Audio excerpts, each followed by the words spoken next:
Kryetari i LSDM-së Venko Filipçe ngre alarmin. Ai thos se pensionistët janë në rrezik, ndërsa fondi është bosh. Sipas tij, borxhet e fondit sot arrin 1 miliard euro.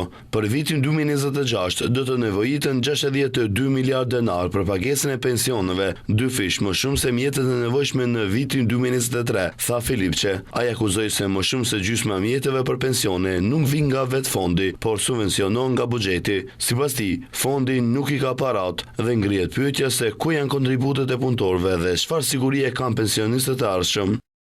Jedan od načina te se napravi defokus od istinska. Dua t'u them qartë pensionistëve se paqëndrueshmëria e fondit pensional e krijuar vetëm për një vit e gjysmë qeverisje, pasiguria nëse do të ketë rritje të pensioneve në periudhën e ardhshme, si dhe dyshimet nëse do të ketë fare pagesë të rregullt të pensioneve në muajt e ardhshëm, janë rezultat i politikave të këqija, gënjeshtrave dhe manipulimeve të kryeministrit dhe qeverisë aktuale.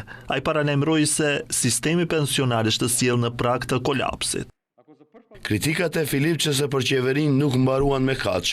Ai shpreh shqetësim edhe për kaosin në sektorin energjetik dhe rënien drastike të investimeve të huaja. Sipas tij, prodhimi i energjisë elektrike është në nivelin më të ulët historik.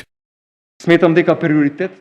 Në tenderin e ri për vitin e ardhshëm, çmimi i energjisë që EMV i ofroi EVN-s për anviserit rritet nga 62 në 65 euro. Rritja e çmimit të energjisë sjell rritje të gjitha çmimeve të tjera në vend.